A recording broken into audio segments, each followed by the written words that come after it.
Thank you so much for coming to another press conference of our group. Here with my colleagues, on my right, my colleague from France, Virginie Geron. Further to the right, my colleague from Lithuania, Stasys Jakialunas, and to my left, Ivan Sinčić from Croatia. So without further ado, I would like to give the floor to my colleague, Stasys from Lithuania. Thank you. Good afternoon, everyone. The President of the European Commission, Ursula von der Leyen, is part of a gigantic COVID-19 scientific fraud and propaganda campaign that caused and continue to cause massive violations of human rights, freedom, and is a threat to the democracy in Europe. Because of her actions and major conflicts of interest, she should resign from her position as the President of the Commission. Now, some details to support this. As we all know, it's in the media, the President was involved in the private communication with the CEO of Pfizer before signing the purchase agreement with this private company, but refused to disclose the content of this communication. This is a clear violation of principles of transparency and good public administration. Second, according to the disclosed segments of the agreement with Pfizer, and not all parts are disclosed, and which is another violation of the same principles, the European Commission has to coordinate external communication with this private commercial entity and to promote COVID-19 vaccines as the global public good. This is not science, this is not good governance, this is an execution of vaccine business plan, and the President of the European Commission acts as the chief sales representative of this business. Three, as a result of this commitment, Ms. von der Leyen has been actively advocating vaccination as the only way to end the pandemic. This is a lie. There have been efficient and not expensive medical treatment protocols from the start of the pandemic. Now thousands of doctors around the world are testifying this, but the President of the Commission has been ignoring this all along. Four, Pfizer, after signing the contract with the Commission on May 20, 2021, claimed in their press release that the pandemic is likely to last for several more years and we all will have to be vaccinated a number of times. How can they know that, and why the President of the European Commission has to subscribe to this notion? Number five, the Commission has been cooperating with social networks on so-called fact-checking, in other words, censorship of scientific and public debates about COVID-19. This collaboration was announced as early as 10th of June 2020 and is one of the main driving elements of COVID-19 propaganda. Six, according to the official declaration of interest of President von der Leyen, her husband, Heiko von der Leyen, is the medical director of a biopharmaceutical company. He is also an advisor to another company, consulting firm for German and European healthcare market. Since Ms. Ursula von der Leyen is actively involved in active promotion of COVID-19 vaccination business, this is another major conflict of interest of hers. Because of all this, she has to resign from her position as the President of the European Commission, and I call on the leadership of all political groups and leadership of the European Parliament to support this request and to finally create an investigative committee of COVID-19 pandemic. People of the European Union need answers from this Parliament on how and why this pandemic started, how it was managed, and how to prevent it from happening again. Thank you. Thank you so much, Stasys. I would like to give the floor now to my colleague Ivan Sinčić from Croatia. Thank you very much, Mr. Terhes. Thank you very much, dear colleagues, dear guests. I would like to say a few words about mandates, especially digital COVID certificate mandates and, of course, vaccine mandates, especially in the light of an idea that comes from the European institutions about prolonging for 1 year, that means to 2023, the digital COVID certificate. I will say it loud and clear, we are strongly against that. Digital COVID certificate has been proven completely useless, not just useless, it was proven to be backfiring, to be counter-effective. It gives people a false sense of security. It has become a tool of pandemic marketing, forcing people. Now governments are openly admitting it. that it was a tool to put pressure on the people to take the vaccines. The DGC itself is undemocratic. It is blackmailing citizens of Europe for their fundamental rights, for their human rights, for their constitutional rights. In some countries, unless you have a DGC, you cannot access your job, you cannot access your supermarket or store, you cannot access public buildings, etc., etc. It is, as I said, not just useless, it is backfiring, and it is basically a license to spread and infect. There is a James Bond movie from the 1980s saying license to kill, and what we have here is an analogy. We have a license to spread and infect. If you're vaccinated, you're considered safe, even though science has proved to us, not just now and in the last months, but before the DGC was even implemented, for example, in European Parliament in November, there were major scientific evidence in the Lancet and others saying that vaccinated people also can spread the disease almost at the same level as unvaccinated. And this is just one of the evidences. But European institutions continue to ignore this, they continue to ignore these facts. Luckily, some governments, especially recently, have decided to abolish all measures and mandates, and they have set a path to a normal life, or to old normal. And with all this unconstitutional, undemocratic and unscientific behavior, the agents of pandemic marketing, such as President of the Commission von der Leyen, and we have very suspicious information about that, even in the mainstream media now, they continue to promote this madness. Then they now want to extend digital COVID certificate for another year, and we strongly advocate against this. When it comes to vaccine mandates, some European leaders, such as Mr. Macron from France and Mr. Draghi from Italy, and we have some statements from Austria as well, and these three countries are probably the worst countries when it comes to mandates in Europe, have demonized part of their people that decided that one way of treatment is not best for them, that they want another kind of treatment. They ostracized part of their people that simply want to exercise their human rights, their rights to be informed, rights to informed consent, and rights to choose their own therapy. We condemn this, and we simply cannot believe that something like this is happening in Europe in 21st century. Basically, why would anyone, like Austrian government, want to force their population to take experimental medical product? And the last year has shown to us very low effective, very low quality medical products with plenty of side effects, more than all the other products combined in 30 years, with zero long-term safety. Why would any government in the world, in Europe, want to do that, to experiment on its own people, not knowing what will happen in 2 years, 5 years, 10 years?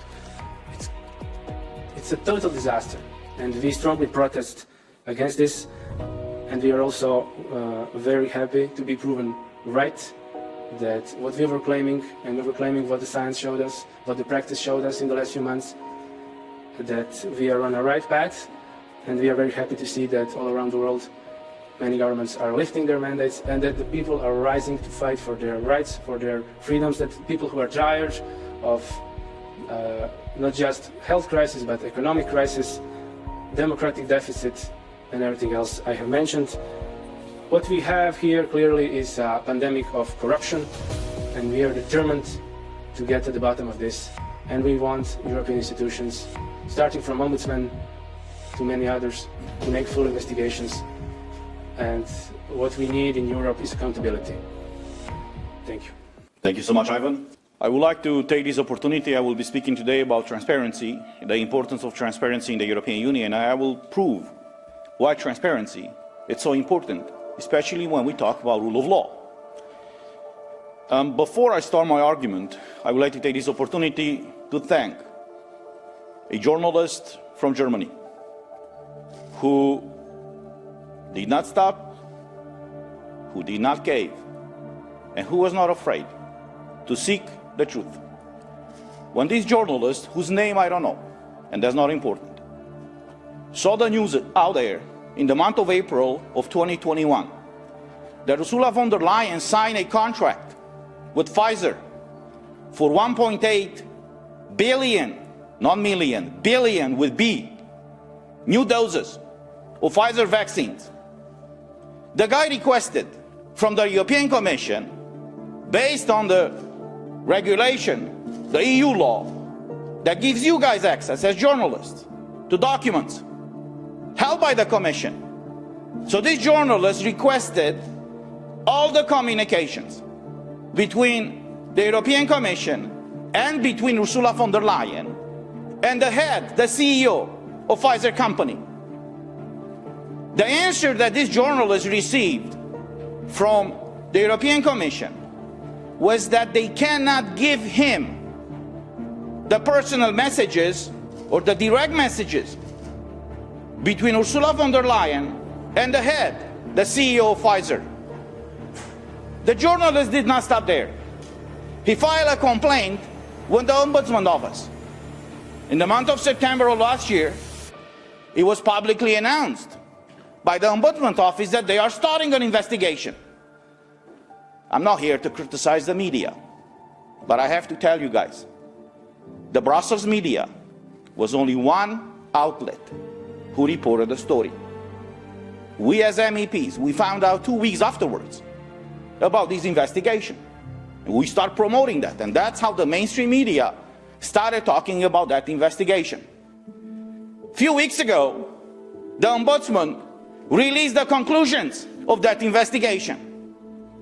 And the Ombudsman Office said, and I quote, there was maladministration when the European Commission, and implicitly the head of European Commission, Ursula von der Leyen, refused to release, to disclose these personal communications between her and the Pfizer CEOs. So my question to all of you, not only of you as journalists, but people who are watching us and who will be watching us, is this the kind of Europe that we want? Where the president, an unelected by the people president of the European Commission, is negotiating personally with the head of a private company that will affect our basic fundamental rights, as all of my colleagues already said. We should, not only that we are entitled by law and by the Treaty of the European Union to have access to these documents, but it should have been her, the first one disclosing this information to us as MEPs, to you as journalists, and to everybody living in the European Union, because we are all affected by these decisions, and that did not happen. So I have to take this opportunity to thank Emily O'Reilly, the European Ombudsman, for not caving, for not stopping, and for actually doing her job. She was pressured. She was threatened. I know the kind of backdoor deals were here in the Parliament. To stop mentioning in all these reports about her activity, do not say anything about the contracts. Backdoor deals. But she did not stop. She did what was supposed to be doing. And that's how we found out that there was maladministration. But this is not enough. You remember a few months ago, in a similar press conference, I showed you the contracts, the way they were released to the public and to US media. After the pharma companies accepted to be released this way, and I will show you some of the pages. This is the contract with Moderna. Pfizer is even worse. At least here you can see the page number.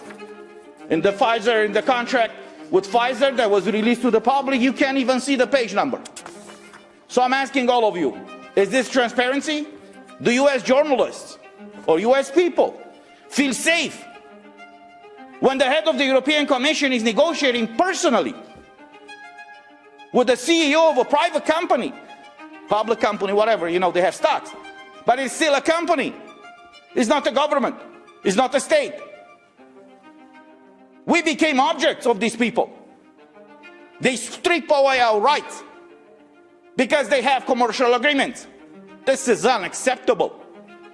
So yesterday,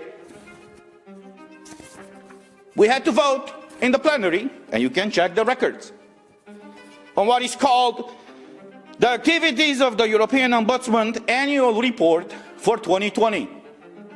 And I have to congratulate my colleagues from all the groups who included in this report, in the draft report, I would say, before it was put to vote, an article where the Parliament, the European Parliament, is demanding, it's asking, it's urging the European Commission to release not only all the contracts that were released, as I showed you.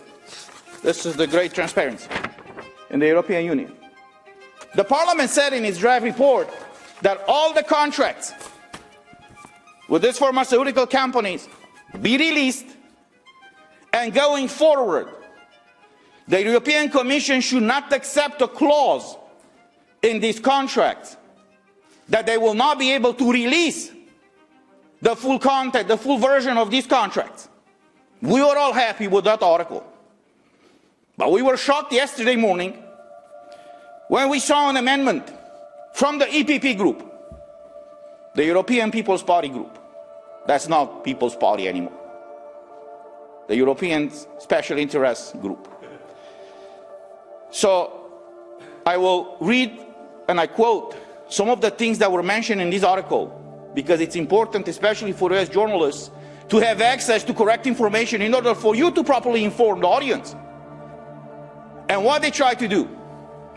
The first thing mentioned in this report is the following, and I quote, "It is in the interest of the European citizens to have clarity and transparency on the advance purchase agreements and purchase agreements concerning COVID-19 vaccines, and that this must prevail over the request of the manufacturers to introduce non-disclosure clauses."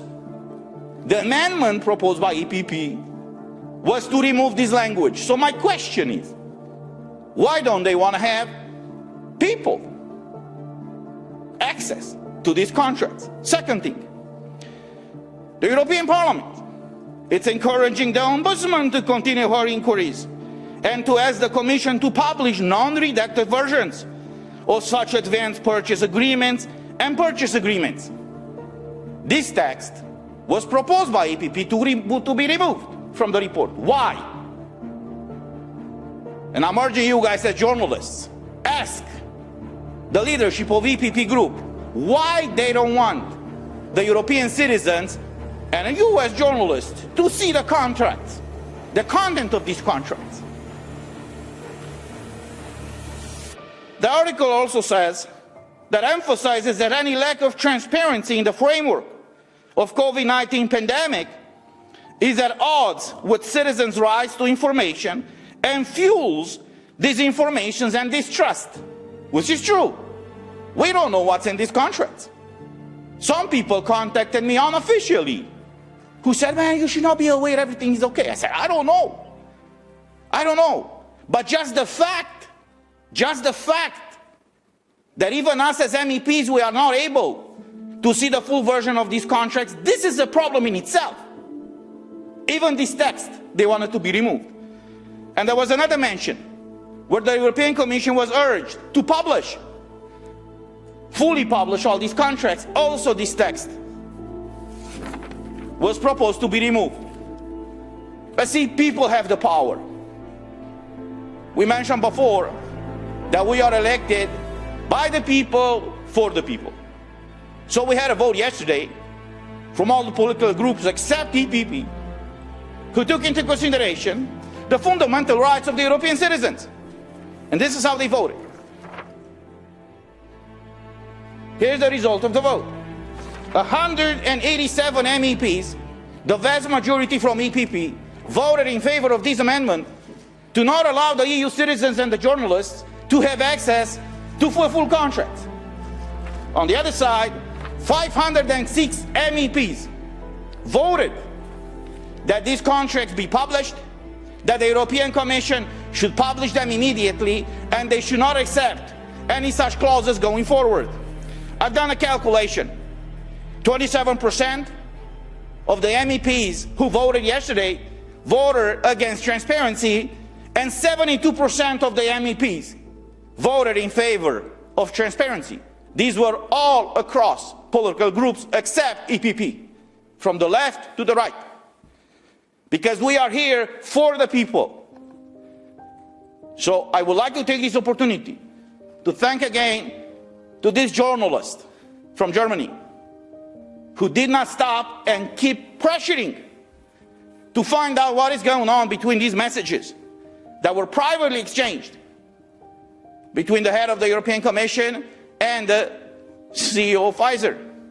I would also like to thank my colleagues from all political groups who all fought for the same thing. We all want these contracts to be published. And I think it's time, as all my colleagues said, the European Union right now, it's in a deep crisis. It's in a crisis of leadership, and it is in a crisis of accountability. We already have 2 investigations here that are proving that Ursula von der Leyen is clearly not fit for this office.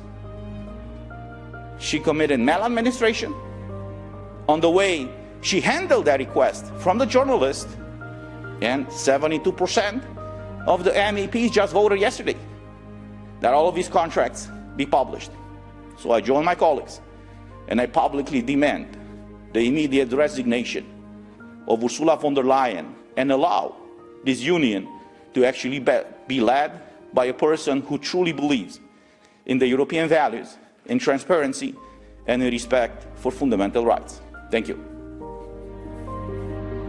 But as you can see, I'm a little indisposed. And I have to say, wow, so much has happened since our press conference back in November of last year.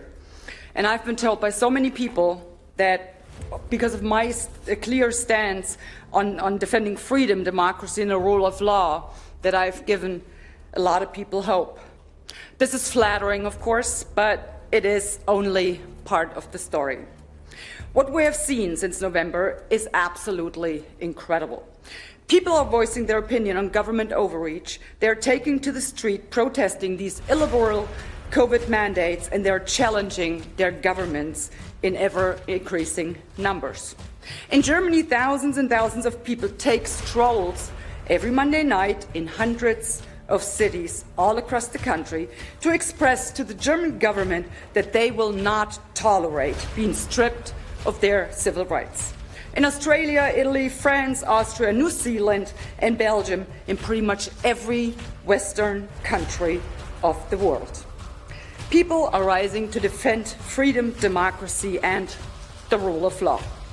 And they're doing so despite democratic governments' desperate attempt to shut these protests down by forbidding them, intimidating protesters with brute police force and water cannons, criminalizing governments, critics even going so far as to arresting them. And out of all of these movements, it is the Canadian truckers that stand out and shine brightest. Because it was the Canadian truckers, their boldness, their courage, their determination to stand up to their governments. And it was they who inspired so many others all over the world to finally come together and be determined to put a stop to governments tearing down the very foundation of our democracies. And the reason I'm telling you all of this is this. While I might have given hope to people, like I said, it's only half the story. Because the other part of the story is this. I, too, needed hope. I, too, needed to know that I am not the only one fighting this fight. We all needed this hope. We all did. And this is what you have given us. Hope. Hope that not all is lost yet. Hope that freedom and democracy can still be restored. And it is that hope that nurtures my strength and my determination to keep up fighting on my end of the bargain. Because it is not enough for a handful of MEPs to stand up and toggle this fight. It is not enough. We need you, the people, because you are so infinitely more powerful when it comes to convincing governments that they are not doing the right thing. So please, first of all, thank you for doing all of this, for paying us the strength we need to do our job here. But please,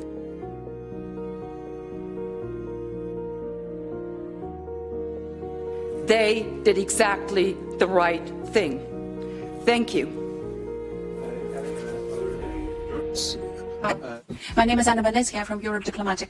I have two questions for panelists. It's up to you to choose who feels are appropriate to answer. My first question is that there were a lot of regrets expressed because Madam President von der Leyen didn't come now to debate with the MEPs this time. It's the second time that she didn't come to the Parliament, but she preferred a commercial event promoting vaccine, biotech. So my first question is, do you think that you can explain it with her family relation? Because her husband, Mr. Heiko von der Leyen, is working for vaccine. He's a medical director of a company that is promoting this similar product.